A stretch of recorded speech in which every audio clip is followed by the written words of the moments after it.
Que a graça e a paz do nosso Senhor Jesus Cristo abençoe a todos nós, em nome de Jesus, especialmente no dia de hoje, né, a todos os pais. Eu quero mandar o meu abraço a todos os pais da nossa igreja e os pais, enfim, que de alguma maneira vão ter acesso a essa palavra. Que Deus abençoe poderosamente a vida de cada um de vocês, que cuide de vocês, dê sabedoria para criar os seus filhos, aqueles que ainda estão fazendo isso, né? Porque alguns já têm os filhos criados, outros, como eu, ainda estão educando, cuidando, criando. Que Deus nos dê sabedoria para que os nossos filhos sejam reflexo do nosso caráter, do nosso amor a Jesus, sejam reflexo daquilo que da nossa vida, do modelo, do exemplo que nós damos para eles. E agradecer a Deus por poder ser chamado de pai, porque ser pai é uma coisa que Deus faz com muito carinho, com muito amor, e Ele decidiu compartilhar isso conosco, os pais, né, desse planeta. Então eu queria desejar nesse dia que é separado para homenagear a todos os pais, desejar a todos um feliz Dia dos Pais e que Deus abençoe a todos nós em nome de Jesus. Vamos orar nesse momento, vamos orar nessa hora. Senhor Deus, eu com muita alegria no coração gostaria de entregar nas tuas mãos a vida de todos os pais, pedir que tu os abençoe rica e poderosamente, nos abençoe rica e poderosamente. O Senhor que é Pai, entende todos os dilemas, as alegrias, as tristezas, os dramas, tudo enfim que significa ser pai. E eu oro para que tu nos abençoe e nos ensine, nos dê sabedoria para sermos pais cada dia melhores. Cuide da nossa igreja nesse tempo de pandemia, nesse momento, Pai, que antecede aí algumas reaberturas, entre elas a da própria igreja. Eu oro para que o Senhor esteja conosco, em nome de Jesus, e que o Senhor nos dê sabedoria nesse processo de reabertura, de tal maneira que ninguém fique em risco, ninguém ponha a vida de ninguém em risco, que a gente saiba viver o amor do Evangelho dentro dessa prática que é própria desse contexto, cuidar um do outro e preservar, na medida daquilo que for possível para nós, a saúde um do outro, Pai. Muito obrigado por esse momento, que tu use essa palavra para abençoar cada coração, cada pessoa que vai ouvir. Cuide da nossa igreja, cuide do nosso povo, que o Senhor esteja abençoando a vida de cada um de nós. Muito obrigado, Pai. É a oração que eu te faço em nome de Jesus e para a honra e glória do Senhor Jesus. Amém. Queridos, eu gostaria que é uma das últimas mensagens, né, virtuais que nós vamos ter, se não for a última, porque como eu disse já para alguns irmãos, se tudo correr bem, essa semana estou pensando em planejar a reabertura da igreja já para domingo que vem, respeitando todas as normas que foram estabelecidas, normas técnicas, né, de pessoas que entendem mais desse assunto do que qualquer um de nós, e eu pretendo respeitá-las. Tenho feito isso desde o começo e gostaria sim que a gente se preparasse para, se tudo der certo, ter um retorno o mais breve possível, quem sabe ainda no próximo domingo, né? Sim? Mas enquanto isso não acontece, a gente prossegue aí fazendo os nossos vídeos com pregações, né? Eu optei não fazer um culto online de pregação por evitar falhas ao vivo, quebras de internet, quedas de internet. Então eu fiquei mais confortável, mais seguro fazendo esse tipo de gravação, porque se alguma coisa der errado, você para e começa de novo. E como eu não tinha experiência nessa coisa de live, muita gente hoje faz live, essas coisas, eu não tinha muita experiência nisso, nunca nem sequer tinha feito, eu optei por fazer aqui no YouTube. E dos irmãos se lembram que o primeiro culto, a primeira mensagem eu simplesmente não conseguia fazer, foi passando a hora e ela pronta e eu não conseguia lançar na plataforma YouTube, porque também era novo para mim. Mas acabei ficando craque nisso, né? A gente vai aprendendo, acumulando experiências. Eu quero trazer uma reflexão da palavra de Deus hoje para nós. Não vou me demorar, porque eu entendo que esses vídeos eles não podem ser muito longos, porque uma coisa é você estar com um pregador diante de você no ambiente de culto, e a outra coisa é acompanhar um vídeo, né? Então eu tenho zelado para que esses vídeos sejam os mais curtos possíveis, não no sentido de que vai falar qualquer coisa ou uma coisa sem importância, mas condensar a beleza e a graça da palavra de Deus no menor tempo possível, que vai nos abençoar rica e abundantemente, ok? Eu gostaria que você abrisse a sua Bíblia comigo no livro de Romanos, capítulo 12, versículo 20, versículo 21. É um texto que eu gosto muito e por isso falo bastante sobre ele. Romanos 12, 20 diz assim: pelo contrário, se o teu inimigo tiver fome, dá-lhe de comer, se tiver sede, dá-lhe de beber, porque fazendo isto, amontoarás brasas vivas sobre a sua cabeça. Não te deixes vencer do mal, mas vence o mal com o bem. Que Deus abençoe a leitura da sua palavra para os nossos corações nessa hora, em nome de Jesus. Eu confesso aos irmãos que esse texto que nós acabamos de ler, pequeno, 2 versículos apenas, mas apesar do tamanho dele pequeno, eu digo que se ele fosse integralmente aplicado nas nossas vidas, nas vidas dos crentes, né, tudo, meu irmão, tudo seria muito melhor. Eu digo mais, eu digo que se a gente aplicasse integralmente esse texto, o evangelho seria muito mais forte. Jesus seria muito mais exaltado. Se cada um aqui, se cada um de nós que ouve essa palavra, que segue o evangelho, que é de Jesus, que é lá da nossa igreja ou de qualquer outra igreja, qualquer um levasse isso aqui a sério e colocasse no espírito, na alma, o desejo de obedecer isso aqui, veria, cada um de nós veríamos a revolução que isso aqui, a vivência da mensagem desses versículos traria para a nossa vida, para a nossa família, para a vida do evangelho em nossa igreja, em nosso bairro, em nossa cidade, tá? Por quê? Porque esse texto fala de coisas maravilhosas. Esse texto fala de coisas muito bonitas, difíceis de fazer, difíceis de obedecer, difíceis de experimentá-las no dia a dia, mas que são maravilhosas e tem a marca de Jesus. Se o teu inimigo tiver fome, o que o texto diz? Dá comida para ele, dá-lhe de comer. Se teu inimigo tiver sede, o que o texto diz? Dá água para ele, dá-lhe de beber, porque assim você vai amontoar brasas vivas na cabeça dele. O problema é que a gente não leva isso a sério, a gente não consegue viver com essa dinâmica, certo? E permite, por causa disso, que muitas coisas se intrometam em nossa vida. Você quer ver? Basta você dar uma olhada em redes sociais. Entra em rede social. Eu faço parte de um grupo que é intitulado da Convenção Batista Brasileira. Não é um grupo criado pela Convenção Batista Brasileira, mas é de crentes que fazem parte da Convenção Batista Brasileira. Posta uma coisa naquele grupo que a maioria discorde, que você vai ver como que ninguém leva isso aqui a sério. Como que as pessoas são agressivas, maldosas, te ofendem. Até às vezes palavrões, palavras de baixo calão são digitadas ali.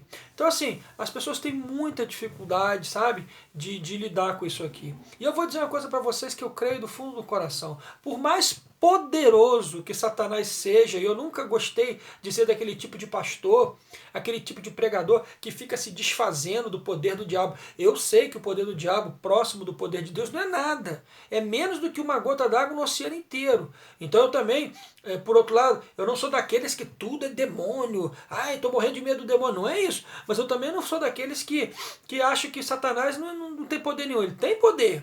E por mais, eu creio uma coisa, por mais poderoso que ele seja, por mais estratégias que ele possua, por mais habilidade e inteligência que ele tenha para desmontar relacionamentos, para esparramar contendas, para azedar a amizade à base de acusação, tal, etc. Se esse texto que nós acabamos de ler, se ele for vivido com força, se ele for vivido com seriedade, se ele for vivido com graça, se ele for vivido com sinceridade, eu digo uma coisa para vocês: Satanás não poderia fazer nada contra nada contra você, nada contra mim, nada contra nós, no nível relacional, no nível dos relacionamentos. Não precisa mesmo. Sabe por quê? Porque o diabo, meu irmão, preste atenção, o diabo não pode fazer você odiar alguém.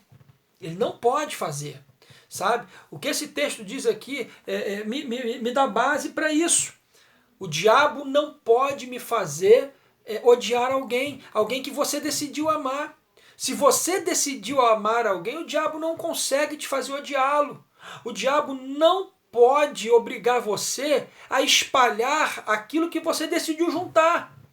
Se você decidiu ser santo, o diabo não pode te obrigar a ser pecador. Se você decidiu ter um coração de paz, um coração abençoador, um coração clemente, misericordioso, Satanás não pode obrigar você a ser rancoroso. Se você decidiu perdoar, Satanás não pode obrigar você a viver sem perdoar as pessoas, você entende? Ele não pode te obrigar, embora ele seja um ser do mal, essencialmente mal, ele não pode obrigar você a pagar o bem com o mal. Não pode, se você decidiu pagar com o bem.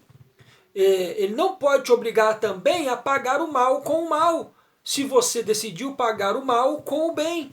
Entende? Ele não consegue. Às vezes eu penso que as pessoas precisam de um diabo forte para justificar a sua própria mediocridade espiritual, a sua própria fragilidade emocional, a sua disposição de desobedecer a palavra de Deus e a indisposição de ser fiel. Então a gente fica justificando essas coisas num diabo forte, né? Que Satanás esparramou contenda lá em casa, que Satanás me jogou contra o meu filho, que Satanás esparramou dissensão lá no corpo diaconal, que Satanás esparramou briga na igreja e acabou dividindo a igreja. Não, meus irmãos, não. Não, 1000 vezes não.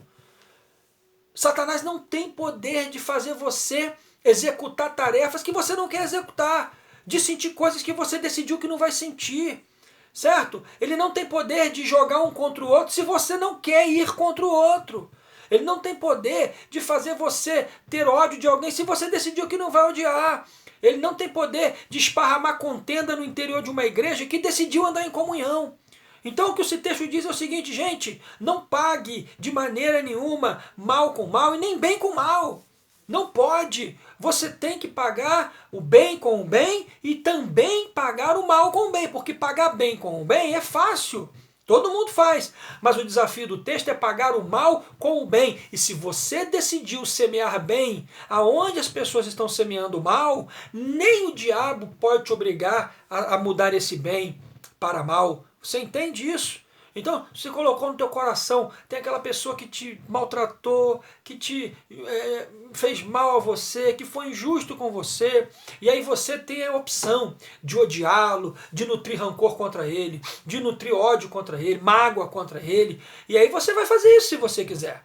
Mas se você vai pagar o mal com o mal. Mas se você quiser tomar a decisão, não, eu vou amá-lo, eu vou orar por ele, eu vou perdoá-lo, eu não vou permitir que essas raízes rancorosas nasçam e envenenem meu coração, eu vou decidir pagar esse mal que ele me fez com o bem. O diabo não pode te impedir de fazer isso.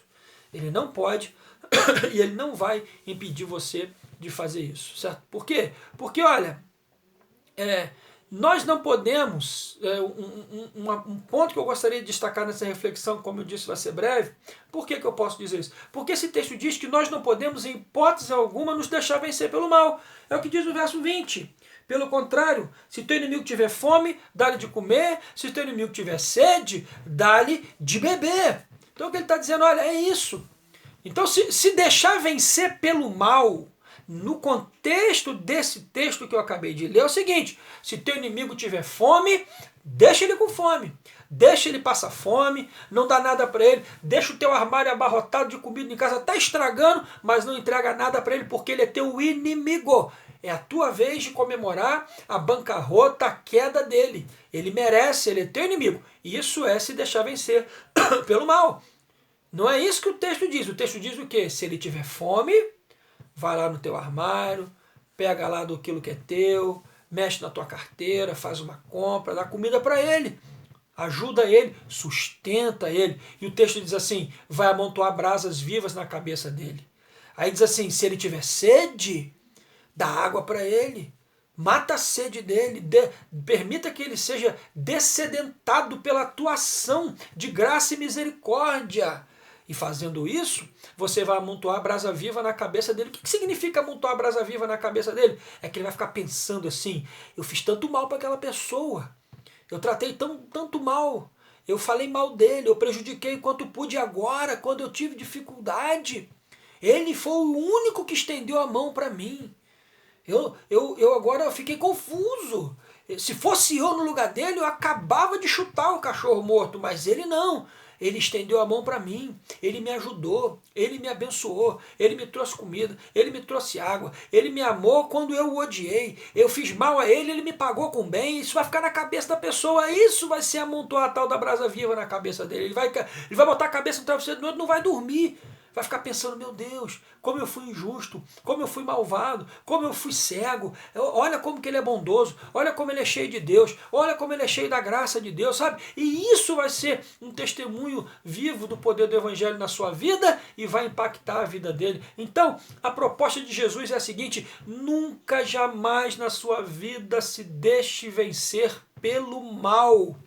Se o teu inimigo tiver fome, se aquele que te persegue, se aquele que se esforçou para tornar a tua vida pior, aquele que mentiu sobre você, aquele que se alegrou com os teus insucessos, aquele que fez de tudo para arrastar o teu nome na lama, aquele que quis pegar o que é teu, aquele que invejou as tuas posses, aquele mesmo que faz de tudo para te ver mal, envergonhado, se essa pessoa, se esse inimigo estiver precisando de amparo, estiver precisando de um apoio, estiver precisando de algo, seja você aquele que será o supridor daquilo que ele precisa, o que vai ajudá-lo, o que vai abençoá-lo, o que vai cuidar dele, o que vai tocar na vida dele. Isso é você vencer o mal que ele te fez com o bem, entende? É isso. Isso está impregnado na pregação de Jesus. A pregação de Jesus é isso o tempo todo. Esse é o espírito do Evangelho. Se você quiser seguir o Evangelho, o espírito é esse. Se você quer andar com Jesus, o espírito é esse. Quer ver uma coisa? Se você ler lá Mateus capítulo 5, verso 38 a 44, o que está escrito lá? Eu posso até ler com você. Mateus capítulo 5, verso 38 ao 44. É a pregação do Sermão do Monte, né? Muito conhecido. Diz assim, ó: não ouviste que foi dito, olho por olho, Mateus 5, 38, dente por dente. Eu, porém, vos digo, não resistais ao perverso, mas a qualquer que te ferir na face direita, volta-lhe também à esquerda, ou a outra. E ao que te demandar contigo e tirar-te a túnica, deixa-lhe também a capa. E se alguém te obrigar a andar com ele 1 milha, vai com ele 2. Dá quem te pede, não voltes as costas ao que deseja que lhe emprestes. Ouviste o que foi dito, amarás o teu próximo e odiarás o teu inimigo. Aí é fácil, né? Amar o próximo e odiar ao inimigo. Eu, porém, vos digo, amai os vossos inimigos e orai pelo que vos perseguem. Olha que coisa bonita. Esse é o espírito do Evangelho. Isso é o que Jesus exige de nós. Se alguém fere a tua face direita, oferece a outra. Isso é fácil de fazer? A gente diz, não dou oportunidade para fazer de novo. Eu não dou. A primeira vez tudo bem, a segunda eu não dou oportunidade, contrário do Evangelho. O que o Evangelho está dizendo? Te feriu, você tem 2 faces, né? Se te feriu uma, o que Jesus diz? Oferece a outra. Dá outra oportunidade para ele te ferir, mas saiba que essa oportunidade para ele te ferir também é oportunidade para ele se redimir, também é oportunidade para ele fazer diferente, também é oportunidade para ele pedir perdão, também é oportunidade para ele ser quebrantado. Por isso que ele fala, dê a outra face. Ele diz, se te pedir a túnica, deixa também a capa. Deixa a capa. Faz questão dessas coisas não. Deixa a tua capa. Se te pedir para andar 1 milha, você anda a primeira milha e quando terminar aquela primeira milha, você o surpreende e diz, vou contigo até a segunda. Por quê? Porque você está precisando. Então, assim, muitas pessoas não estão prontas para esse tipo de coisa. Porque muitas pessoas não estão prontas para verdadeiramente viver o Evangelho. As pessoas não estão prontas de dar sempre o melhor e nem sempre receber o melhor. As pessoas querem pagar o mal com o mal, mas Jesus aqui manda fazer o quê? Gente, vocês têm que pagar esse mal que fazem com vocês, contra vocês, com o bem. Por quê? Meu irmão, preste atenção numa coisa para eu encerrar. A gente não pode possuir mais capacidade de odiar o inimigo do que de amar a Deus. Eu quero fechar com essa palavra. Não possua mais capacidade de odiar o inimigo do que de amar a Deus. Sabe por quê? Porque quem mandou amar o inimigo foi Deus.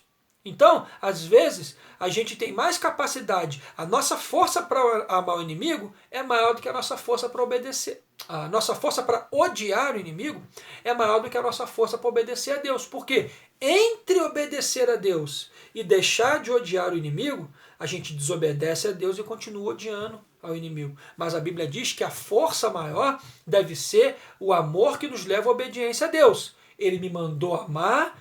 Então, mesmo o sujeito sendo meu inimigo, mesmo ele tendo feito muitas coisas contra mim, eu vou fazer o seguinte: a minha vontade de obedecer, a minha vontade de odiar a ele é grande, mas é maior a minha vontade de obedecer a Deus. Então eu renuncio a esse ódio, eu obedeço a Deus e decido que vou amá-lo. Então não permita que a tua capacidade de odiar o inimigo seja maior do que o teu desejo de obedecer a Deus. É isso que eu tinha para dizer para você nessa hora. Eu espero que você reflita nessa palavra e que ela venha a fazer muita diferença na sua vida. Se você tem relacionamentos que estão aí precisando de ajustes e consertos, um telefonema com pedido de perdão, ou marcar um café para acertar os pontos, para ajustar as contas, para oferecer outra face, para andar a segunda milha, para também deixar a túnica, é a sua hora. Tome a sua atitude e obedeça a Jesus com mais força do que você odeia o inimigo. Fazendo isto, não só você vai amontoar brasas vivas na cabeça deles, mas também fará chegar o reino de Deus no teu coração. Que Deus abençoe essa palavra em nome de Jesus. Senhor, eu quero te agradecer pela palavra que foi pregada, ministrada, numa reflexão breve, posso dizer assim, nesse momento. Eu não posso permitir que o sol se ponha sobre a minha ira. Tiago já dizia isso. Então, se o meu coração precisa perdoar, precisa desculpar pessoas, esquecer mágoas, etc., eu tenho que fazer isso raciocinando o seguinte: eu tenho que ter mais força para obedecer a Deus do que para odiar o meu inimigo. E, Pai, eu te peço que o Senhor nos ajude a ser excelentes no relacionamento. Se o inimigo tiver fome, dá-lhe de comer. Se o inimigo tiver sede, dá-lhe de beber. Que a gente possa fazer isso, porque isso é o que o Evangelho exige de nós. E essa é a capacitação que Jesus nos dá de amar as pessoas que não merecem ser amadas. Muito obrigada, Pai. É a oração que eu faço a Ti, em nome de Jesus. Amém. Que Deus seja louvado, meu irmão, e que essa palavra venha em nome de Jesus encontrar uma morada no teu coração. Que Deus abençoe rica e abundantemente. Fique com Deus. Até o nosso próximo encontro. Jesus te abençoe. Tchau.